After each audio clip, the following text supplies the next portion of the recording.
एक बार की बात है, किसी जंगल में एक कौवा रहता था। वह बहुत ही खुश था क्योंकि उसकी ज़्यादा इच्छाएं नहीं थी। वह अपनी ज़िंदगी से संतुष्ट था। लेकिन एक बार उसने जंगल में किसी हंस को देख लिया और उसे देखते ही सोचने लगा कि यह प्राणी कितना सुंदर है। ऐसा प्राणी तो मैंने पहले कभी नहीं देखा। इतना साफ और सफ़ेद, यह तो इस जंगल में औरों से बहुत सफ़ेद और सुंदर है, इसलिए यह तो बहुत खुश रहता होगा। इसलिए कौवा हंस के पास गया और पूछा, भाई तुम इतने सुंदर हो इसलिए तुम बहुत खुश होगे। इस पर हंस ने जवाब दिया, हाँ, मैं पहले बहुत खुश रहता था जब तक मैंने तोते को नहीं देखा था। उसे देखने के बाद से लगता है कि तोता धरती का सबसे सुंदर प्राणी है। हम दोनों के शरीर का रंग तो एक ही है, लेकिन तोते के शरीर पे दो दो रंग हैं। उसके गले में लाल रंग का घेरा है और वह सुर्ख हरे रंग का था। सच में वह बहुत खूबसूरत था। अब कौवे ने सोचा, हंस तो तोते को सबसे सुंदर बता रहा है, तो फिर उसे देखना होगा।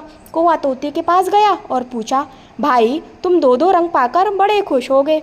इस पर तोते ने कहा, हाँ, मैं तब तक खुश था जब तक मैंने मोर को नहीं देखा था। मेरे पास तो दो ही रंग हैं, लेकिन मोर के शरीर पर तो कई रंग हैं। अब कौवे ने सोचा, सबसे ज़्यादा खुश कौन है, या तो मैं पता करके ही रहूँगा। इसलिए अब मोर से मिलना ही पड़ेगा। कौवे ने मोर को जंगल में ढूंढा, लेकिन पूरे जंगल में उसे एक भी मोर नहीं मिला। और मोर को ढूंढते ढूंढते वह चिड़ियाघर में पहुंच गया तो देखा, मोर के पास बहुत से लोग खड़े हुए थे। उसके पास अच्छी खासी भीड़ थी। लोग मोर के फोटो खींच रहे थे।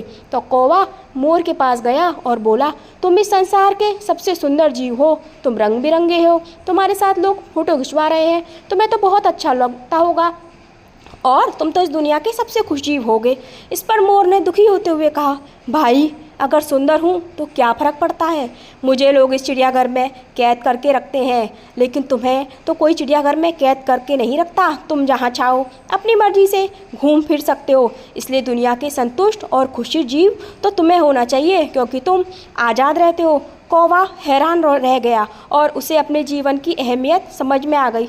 दोस्तों, हम भी कुछ ऐसा ही करते हैं। हम अपनी तुलना दूसरे लोगों से करते हैं, जिन लोगों से उनका रहन सहन का माहौल हमसे बिल्कुल अलग होता है। हमारी ज़िंदगी में बहुत सारी ऐसी चीज़ें होती हैं जो केवल हमारे पास हैं, दूसरों के पास नहीं है, लेकिन हम उनकी अहमियत समझकर खुश नहीं होते और दूसरों की छोटी छोटी चीज़ों को देखकर खुश होने लगते हैं। हमारे पास